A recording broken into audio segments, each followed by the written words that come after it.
2 நாள்ல இருந்து கத்துக்கிட்டத தொழில என்ன செய்ய போறீங்க? என்ன ஈடுபடுத்த போறீங்க? பிரைஸ் ஃபிக்சேஷன் கத்துக்கிட்டாங்க அவ்வளவுதான். ஏதோ ஒண்ணு கத்துக்கிட்டா போறோம், எல்லாம் கத்துக்கிட்டா நாம சொல்ல முடியாது. ஒண்ணு கத்துக்கிட்டா போதும். மார்க்கெட்டிங் எப்படி மார்க்கெட்டிங் பண்றது? நீங்க அவங்க சொல்லுங்க. அப்பதான் அவங்க நேத்து மிஸ் பண்ணிட்டாங்கல, அவங்கலாம் வருத்தப்படணும். நேத்து வரலையே, லெட்டர் லேட்டா வந்துச்சு, சீக்கிரம் வரலையே வருத்தப்படணும். நம்ம தயார் பண்ற பொருளை எப்படி நம்ம ப்ராடக்ட் மார்க்கெட் பண்ணணும், அது எப்படி சோஷியல் மீடியாவில் பண்றது, எப்படி நம்ம வந்து நெட்லாம் எப்படி ஆட் பண்றது, இதெல்லாம் நம்ம எப்படி டைரெக்டாக போய் ஒரு கம்பெனியில் போய் எப்படி மார்க்கெட் பண்ணலாம், அந்த ப்ராடக்ட் சாப்பிட்டு கொண்டு போகிறது, நம்மளே ஒரு கேட்லாக் மாதிரி ரெடி பண்ணி அந்த மாதிரி நம்ம கொண்டு போய் வைக்கலாம். சப்போஸ் கியூஆர் கோடு ஒன்று இருக்கும், அந்த கோடில் நம்ம அப்டேட் பண்ணது அது ஸ்கேன் பண்ணி பார்த்தாலே தெரிஞ்சிடும். அந்த மாதிரி அது ஒரு ஈஸியாக இருக்கும் நம்ம பொருள் அப்டேட் பண்ணுறது. Good, thank you.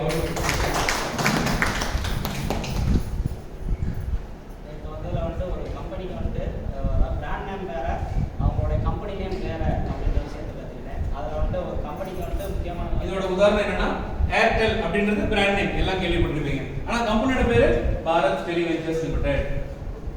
ஏர்செல் அப்படின்னு கேள்விப்பட்டிருப்பீங்க, அதோட கம்பெனி பேரு dish net wireless services limited. அப்போ பிராண்ட் நேம்ன்றது வேற, கம்பெனி நேம்ன்றது வேற. பிராண்ட் நேமையும் கம்பெனி நேமும் ஒண்ணா இருக்கணும் அவசியம். இது வேற அது வேற புரிய வைக்கணும். அப்ப நேத்து பேர் வைக்கும்போது என்ன வைக்கிறாரு, ஒருத்தர் வேதிகா ஃபுட்வேர் வைக்கிறார். வேதிகா ஃபுட்வேர் வைக்கும்போது மக்களுக்கு வேதிகானா உங்களுக்கு என்ன தோணுச்சு? சிலர் என்ன சொல்றாங்க, வேதிகானா எனக்கு வேதம் தோணுச்சு, சிலர் வேதிகானா எனக்கு ஆயுர்வேதிக் தோணுச்சு, வேதிகானா எனக்கு என்ன தோணுச்சு, கோவில் ஞாபகம் வந்துடுறாங்க. அப்போ கோவில் ஞாபகமும் வேதிகா அது மாதிரி வரக்கூடியது பொழுது செருப்புன்னு வச்சா ஞாபகம் வராது. அப்ப என்ன சொல்றோம், வேதிகா ஃபுட்வேர் நீ வச்சுக்க கம்பெனி பேரு, ஆனா பிராண்ட் நேம் வேற வைக்கணும். அப்ப என்ன பண்ணோம், எல்லாரும் குழுவா சேர்ந்து இங்க இருந்த 25 பேரும் இருந்து ஒருத்தருக்கு ஒவ்வொரு ஐடியா கொடுத்தாங்க. கடைசியா இங்க கொடுத்த ஒரு ஐடியாவை தான் இந்த பேர் எடுத்திருக்காரு. என்ன பேர் சார் அது? ஸ்கைவாக். இவங்களே கண்டுபிடிச்சதுதான். உடனே எங்க அமெரிக்கால கண்டுபிடிக்கல, இவங்களே உட்கார்ந்து இங்கேயே கண்டுபிடிச்சதான் அந்த பேர். அந்த பேர் தான் இன்னைக்கு வளர போகுது. கண்டுபிடிச்சவங்க இருக்காரு. ஓகே, அவர் கிளாப் பண்ணலாம். இதெல்லாம் ஒரு மோட்டிவேஷன் தான் நமக்கு. அந்த பேரு ஒவ்வொருத்தரா பேர் சொல்லும்போது இவர் பேக்கரி நடத்திட்டு இருக்காரு. அந்த பேர் சொல்லும்போது பேர் வந்துச்சு இல்லையா, அந்த ஓனருக்கு ரொம்ப சந்தோஷமா இருக்கு. சார் ஏதாவது செய்யணும் சார், கையில காசு என்னப்பா இருக்கு, 20 ரூபா இருக்கு, கண்டிப்பா அந்த 20 ரூபா எடுத்து கொடுக்குறாரு.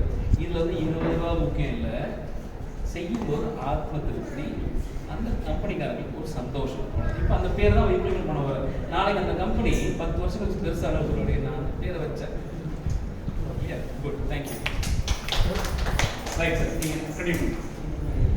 நம்ம பிராண்ட் நேம் வைக்கும் போது நம்ம தொழில் சார்ந்து எவ்வளவு அது க்ளோஸ் ஆகிட்டோம், நம்ம தொழில் சார்ந்து எந்த அளவுக்கு ஒத்துழைப்போட நம்ம தொழிலை முன்னுக்கு எடுத்துட்டு போகணும் அப்படின்ற பேர் அந்த நம்ம வைக்கிற பிராண்ட் நேம் வச்சு தான் நம்மளோட தொழில் முன்னாடி போகிறதுல டீட்டெயிலாக நல்லா தெளிவாக அனுப்பி வச்சிருக்கோம். நல்லா இருக்கும். Okay, good, thank you.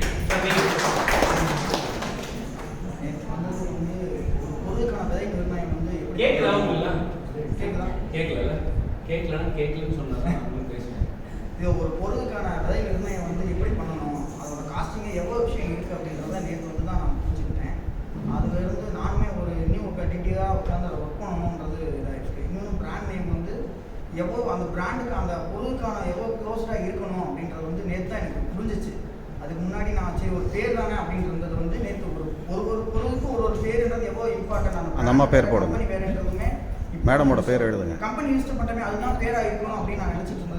இது கம்பெனி வேற, பொருளுக்கான பிராண்ட் வேற அப்படின்றது எனக்கு தான் புரிஞ்சிச்சு.